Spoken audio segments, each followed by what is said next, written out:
Stock మార్కెట్లలో పెట్టుబడులు పెట్టాలనుకుంటున్నారా? రూపాయికి 10 రూపాయల లాభం కోసం ఎదురు చూస్తున్నారా?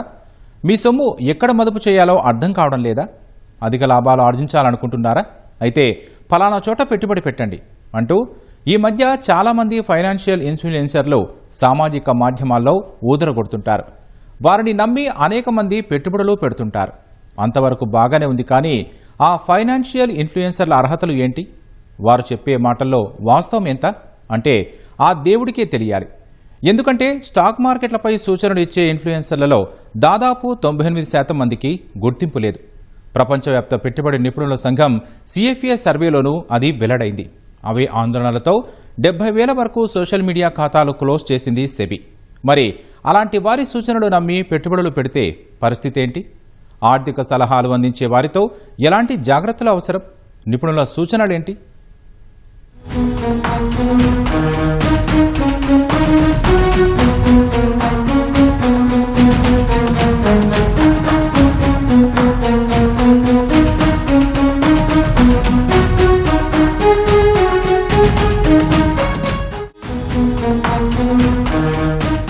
ఫలానా కంపెనీ దూసుకెళ్తోంది, అందులో పెట్టుబడి పెట్టండి. తక్కువ పెట్టుబడితో ఎక్కువ మొత్తాన్ని సంపాదించండి. పెట్టుబడులు, ఆర్థిక విషయాల్లో సలహాలు, సూచనలు ఇస్తాం. మేం చెప్పినట్లు చెయ్యండి, అధిక లాభాలు ఆర్జించండి అంటూ నిత్యం సామాజిక మాధ్యమాల్లో ఎంతో మంది పెట్టుబడులు, ఆర్థిక విషయాల్లో మదుపర్లకు సలహాలు, సూచనలు ఇస్తూ ఉంటారు. ఒక్కసారి పెట్టుబడుల సలహాలకు సంబంధించిన సమాచారం సామాజిక మాధ్యమాల్లో వెతికామా ఇక అదే పనిగా అవే వస్తూ ఉంటాయి. ఈ మధ్య ఇది బాగా పెరిగింది. ఫిన్ఫ్లుయెన్సర్లు సలహాలతో హోరెత్తిస్తున్నారు. వారి మాట నమ్మి మదుపు చేసే చిన్న మదుపర్ల సంఖ్య ఎక్కువే. ముఖ్యంగా షేర్లు, క్రిప్టో కరెన్సీలు, ఆర్థిక ప్రణాళిక, సంపద నిర్వహణపై యూట్యూబ్, ఇన్స్టాగ్రామ్, ఎక్స్ ప్లాట్ఫామ్ల ద్వారా సమాచారాన్ని అందిస్తూ యువతను తమ వైపు ఆకర్షిస్తున్నారు. మరి వీరి సిఫార్సుల పనితీరు ఎలా ఉంది? నిజంగా లాభాలు అందిస్తున్నాయా లేదా నష్టాల్లో ముంచేస్తున్నాయా? స్టాక్ మార్కెట్లపై మీకు ఎలాంటి అవగాహన లేకపోయినా మేం మీకు తోడుగా ఉంటాం.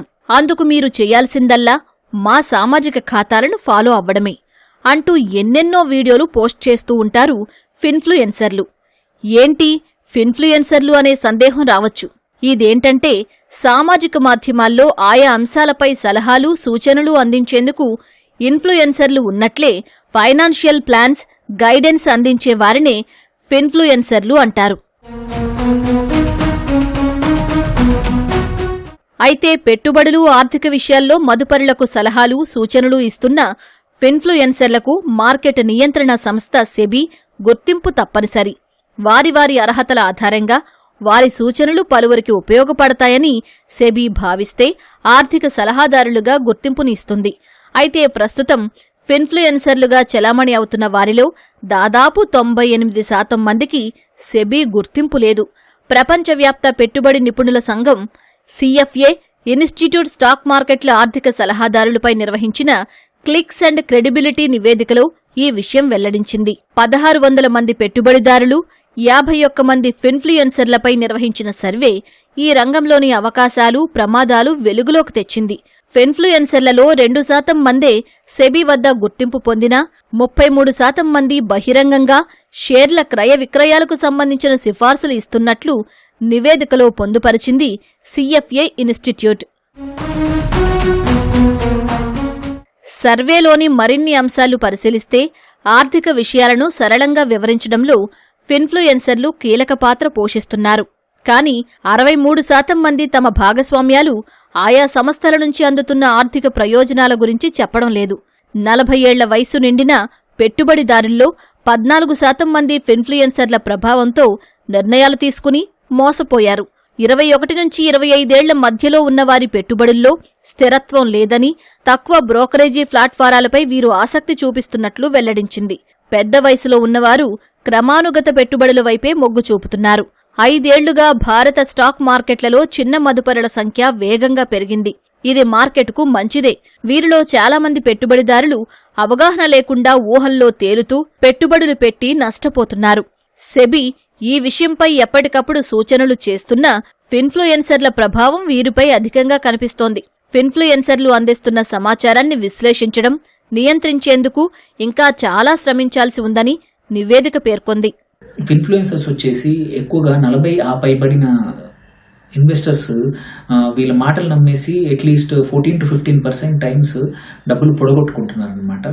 ఇది సెబీ గమనిస్తోంది. సెబీ ఆల్రెడీ 2024లో ఒక 15,000 మంది యొక్క ఇన్ఫ్లుయెన్సర్స్ వీడియోస్ అందరినీ ఆల్రెడీ అన్ని రకాల సోషల్ మీడియా ప్లాట్ఫామ్ నుంచి డిలీట్ చేసేసింది, తీసేసింది. మళ్ళీ అందులోనే కాకుండా చాలామంది ఎవరైతే ప్రముఖమైన సోషల్ మీడియా ఇన్ఫ్లుయెన్సర్స్ అయితే ఉన్నారో పిఆర్ సుందర్ లాంటి వాళ్ళని జరిమానా విధించింది, మరియు వాళ్ళని మార్కెట్ నుంచి పర్మనెంట్గా బ్యాన్ కూడా చేసింది అనమాట. ఫిన్ఫ్లుయెన్సర్లకు సెబీ గుర్తింపు తప్పనిసరి చెయ్యాలని సిఎఫ్ఏ ఇన్స్టిట్యూట్ సూచించింది. కఠినమైన ధృవీకరణలు, విధానాలను అమలు చెయ్యాలంది. సోషల్ మీడియా వేదికలపై సూచనలు ఇస్తున్నప్పుడు ఆ కంటెంట్ను ఎవరైనా స్పాన్సర్ చేస్తుంటే దాని వివరాలు తెలియజేసేలా నిబంధనలు ఉండాలని పేర్కొంది. నమ్మకమైన ఫిన్ఫ్లుయెన్సర్లను ధృవీకరించే విధానాలు అభివృద్ధి చెయ్యాలంది. నిజానికి ఈ నివేదికకు చాలా కాలం ముందుగానే సెబీ ఈ తరహా అర్హతల్లేని పెట్టుబడి సలహాదారులపై చర్యలు మొదలుపెట్టింది. గత ఏడాది మధ్య నుంచి నిబంధనలు కఠినతరం చేస్తూ వస్తోంది. ప్రత్యక్షంగా గాని పరోక్షంగా గాని ఆర్థిక సలహాదారుల పాత్ర పోషించాలంటే ముందు ముంబైలోని సెబీ కార్యాలయంలో నమోదు చేసుకోవాలని చెప్పింది. ఈ సెబీ నియంత్రణ అనేటువంటిది రాబోయే రోజుల్లో స్టాక్ మార్కెట్లలో పెట్టుబడులు పెట్టాలనుకునే వాళ్ళందరికీ కూడా ఒక ముఖ్యమైన ఉపయోగకరంగా ఉండవచ్చు. ఎందుకంటే సెబీ దగ్గర నిర్ణయించుకున్నటువంటి ఏమైనా సంస్థలు ఉన్నాయో వాటి నెంబర్లను తో సహా ఈ యొక్క సంస్థలు వాటిని ముద్రించినప్పుడు మాత్రమే వాటి ద్వారా రీసెర్చ్ ఇన్పుట్స్ కావచ్చు, మార్కెట్లలో పెట్టుబడులు పెట్టడానికి కావచ్చు, అవసరమైనటువంటి సమాచారాన్ని నిజంగా వారికి ఉన్నటువంటి సమాచారం మాత్రమే చేరవేసినట్లయితే స్టాక్ మార్కెట్లో జరిగే మోసాలపై పూర్తి స్థాయిలో నియంత్రణ చేయవచ్చు. ఇది సెబీ చేస్తున్న నిర్ణయాన్ని మనం మార్కెట్లో పూర్తిగా స్వాగతించాలి.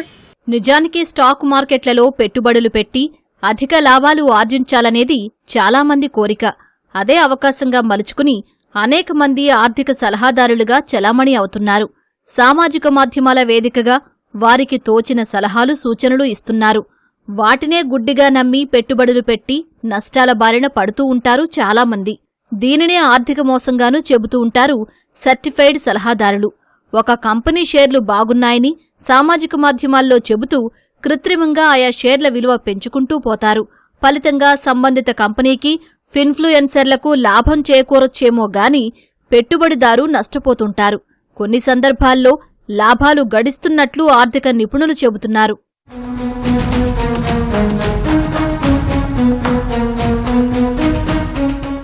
ఈ నేపథ్యంలోనే పెట్టుబడులపై మదుపర్లను తప్పుదోవ పట్టించే ఫిన్ఫ్లుయెన్సర్ల సామాజిక మాధ్యమాల ఖాతాలపై సెబీ చర్యలు చేపట్టింది. సామాన్యులను తప్పుదోవ పట్టించే 70,000 హ్యాండిళ్లు, పోస్టులను ఆయా ప్లాట్ఫారాలతో చర్చల అనంతరం తొలగించింది.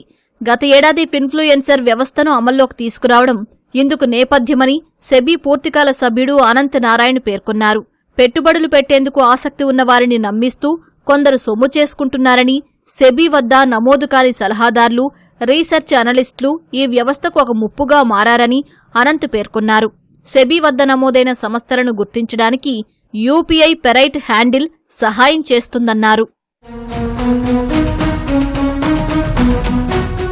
పెట్టుబడులపై సలహాలు, సూచనలు ఇవ్వడం ద్వారా మదుపర్ల పెట్టుబడి నిర్ణయాలను ప్రభావితం చేసే ఫిన్ఫ్లుయెన్సర్లు సిఫార్సు చేసిన కంపెనీల షేర్లతో పోలిస్తే ప్రామాణిక సూచీలే మెరుగైన ప్రదర్శనను కనబరిచినట్లు ఓ ఆంగ్ల వెబ్సైట్ విశ్లేషణ ఆధారంగా తెలుస్తోంది. 2018-2022 మధ్య ప్రముఖ ఫిన్ఫ్లుయెన్సర్స్ సూచించిన 99 కంపెనీల షేర్ల పనితీరును ఆ సమయంలో స్టాక్ మార్కెట్ సూచీల ప్రదర్శనతో పోల్చి ఆ ఆంగ్ల వెబ్సైట్ విశ్లేషణ చేసింది.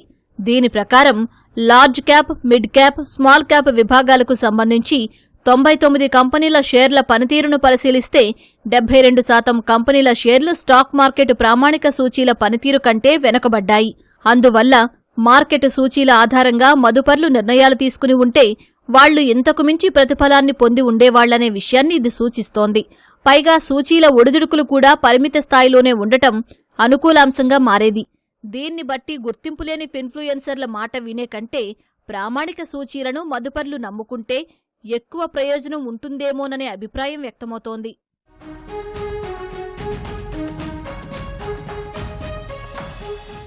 స్టాక్ మార్కెట్లలో పెట్టుబడులు పెట్టడం అనేది ఒక సుదీర్ఘ ప్రయాణం లాంటిది. దానికి ఓపిక, సహనం అవసరం. నిర్ణయాల్లో ఖచ్చితత్వం ఉండాలి. స్థిరమైన ప్రతిఫలాన్ని పొందాలంటే పెట్టుబడుల్లో వైవిధ్యం, దీర్ఘకాలిక వ్యూహాలు, కంపెనీల మూలాలపై దృష్టి సారించడం అవసరం. పెట్టుబడి నిర్ణయాన్ని తీసుకునే ముందు అన్ని కోణాల్లో ఆలోచించి అడుగేయాలి. పెట్టుబడుల సలహాదారులు లేదా ఫిన్ఫ్లుయెన్సర్లు తమకు ఉన్న అవగాహన, జ్ఞానంతో సూచనలు చేసినప్పటికీ వాటిని పాటించడానికి ముందు మదుపర్లు కూడా సొంతంగా విశ్లేషణ చేసుకోవాలి. వారెన్ బఫెట్, జాక్ బోగ్లే అనుభవ పాఠాలను మదుపర్లు గుర్తుపెట్టుకోవాలి. మూలధనాన్ని కాపాడుకోవడంపై దృష్టి పెట్టాలనే బఫెట్ సూత్రాన్ని అనుసరించాలి. క్రమశిక్షణ, దీర్ఘకాలిక వ్యూహాల ద్వారా ఇండెక్స్ ఫండ్స్ రూపంలో పెట్టుబడుల్లో వైవిధ్యానికి ప్రాధాన్యమివ్వాలనే జాక్ బోగ్లే సూచనను పాటించాలని ఆర్థిక నిపుణులు సూచిస్తున్నారు.